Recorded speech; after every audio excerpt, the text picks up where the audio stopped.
Hi hello welcome back to my channel. ഇന്ന് ഞാനൊരു കിഡില്ല റെസിപ്പിയാണ് നിങ്ങളെ കാണിക്കാൻ പോകുന്നത്. ആദ്യം ഒരു കടായി വെച്ച് അതിലേക്ക് കുറച്ച് എണ്ണ ഒഴിച്ചു, അതിലൊരു കുറച്ച് കടുക് വറുക്കണം. അത് നിങ്ങൾക്കൊക്കെ അറിയാവുന്ന ചിലപ്പോൾ റെസിപ്പി ആയിരിക്കും, പക്ഷേ പെട്ടെന്ന് ഉണ്ടാക്കാൻ പറ്റുന്നൊരു റെസിപ്പി. എന്നിട്ട് അതിൽ ഇഞ്ചി വെളുത്തുള്ളി കുരുമുളകും കൂടെ ചതച്ചത് ഇട്ട് കൊടുത്തതിന് ശേഷം നന്നായിട്ടൊന്ന് സോട്ട് ചെയ്ത് ഇളക്കി കൊടുക്കുക. അതൊരു ചെറിയ പച്ചമണമൊക്കെ മാറി വരുമ്പോഴത്തേക്ക് കുഞ്ഞു കുഞ്ഞായിട്ട് അരിഞ്ഞു വെച്ച ഉള്ളി, അതായത് സവാള, തക്കാളി, പച്ചമുളക് എല്ലാം കൊണ്ടിട്ട് ചെറുതായിട്ട് പെട്ടെന്ന് ഉപ്പൊക്കെ ഇട്ടിട്ട് നല്ല രീതിക്ക് ഇളക്കി കൊടുക്കുക. കൊച്ചുള്ളി ആയാലും മതി, ഞങ്ങളുടെ ഇവിടെ കൊച്ചുള്ളി കിട്ടാറില്ല, അതുകൊണ്ട് സവാള നമ്മൾ ഉപയോഗിക്കുന്നത്. ഇതെല്ലാം ഇളക്കി കൊടുത്തിട്ട് നമ്മൾ അടുത്തതായിട്ട് ചെറിയ ജീരകം, സാദാ ജീരകം ഇട്ട് കൊടുക്കുക.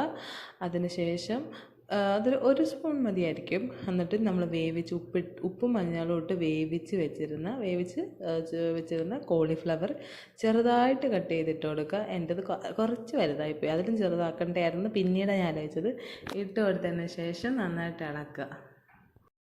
അതിനുശേഷം നമ്മൾ വീട്ടിൽ തന്നെ തയ്യാറാക്കി എടുത്ത ഒരു മസാല ഇടുക. ഒരു മസാലയല്ല, സാധാ ഗരം മസാല ഇടുക. എന്നിട്ട് അതിലേക്ക് പൊടിച്ച കുരുമുളകും കൂടെ കുറച്ച് ചേർത്തിട്ട് നന്നായിട്ട് ഇളക്കുക. അതിനുശേഷം കുറച്ച് വെള്ളം ആഡ് ചെയ്ത് കൊടുക്കുക. അടച്ച് വെച്ചോ വേവിച്ചിട്ട് പിന്നെ തുറന്ന് വെച്ച് എണ്ണ തെളിയുമ്പോഴത്തേക്ക് വറ്റിച്ചെടുക്കുക. നമ്മുടെ കറി ഇവിടെ കിഡില്ല കോളിഫ്ലവർ കറി ഇവിടെ റെഡി ആയിട്ടുണ്ട്. എല്ലാവരും ചെയ്ത് നോക്കുക. അപ്പോൾ okay, tata bye bye, see U.